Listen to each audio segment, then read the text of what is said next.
नमस्कार. महाराष्ट्र शाळा अनुकंपा नियुक्ती नवीन नियम 2026. जर तुम्ही किंवा तुमचे परिचयातील कोणी महाराष्ट्रातील खाजगी अनुदानित किंवा अंशतः अनुदानित शाळेत कार्यरत असेल तर हा व्हिडिओ त्यांच्यासाठी अत्यंत महत्त्वाचा आहे.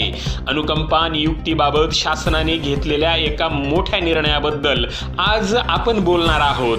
नमस्कार मित्रांनो, महाराष्ट्र शासनाच्या शालेय शिक्षण व क्रीडा विभागाने खाजगी शाळांमधील अनुकंपा तत्वावरील नियुक्तीबाबत एक अत्यंत महत्त्वाचा शासन निर्णय जारी केला आहे.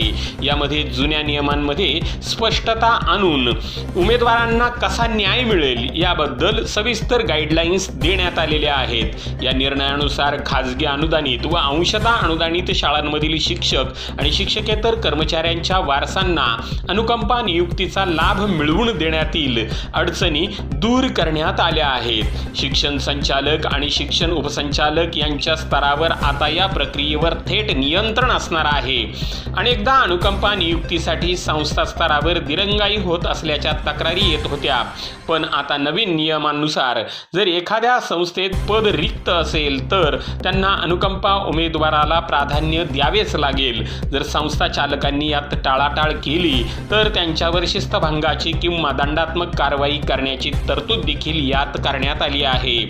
सर्वात महत्त्वाचं म्हणजे ही संपूर्ण प्रक्रिया आता ऑनलाईन आणि पारदर्शक केली जाणार आहे. उमेदवारांची माहिती गोळा करणे, प्रतीक्षा सूची तयार करणे आणि ती प्रसिद्ध करणे या सर्व गोष्टी डिजिटल पद्धतीने होणार आहेत, ज्यामुळे वशिलेबाजीला आळा बसणार आहे.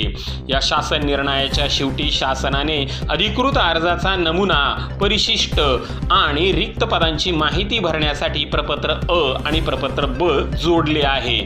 अनुकंपा धारकांना याच फॉर्मॅटमध्ये अर्ज करणे बंधनकारक असणार आहे. मित्रांनो, हा निर्णय अनेक गरजू कुटुंबांना त्यांचा हक्क मिळवून देण्यासाठी खूप मोठा दिलासा ठरणार आहे. जर तुम्हाला या शासन निर्णयाची सविस्तर PDF किंवा अधिक माहिती हवी असेल तर शासनाच्या अधिकृत वेबसाईटला नक्की भेट द्या.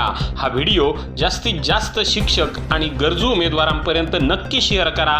माहिती आवडली असल्यास ब्रह्मांड न्यूज नेटवर्क या चॅनलला सबस्क्राईब करायला विसरू नका. धन्यवाद. ब्रह्मांड न्यूज नेटवर्क, अकोले, अहिल्यानगर.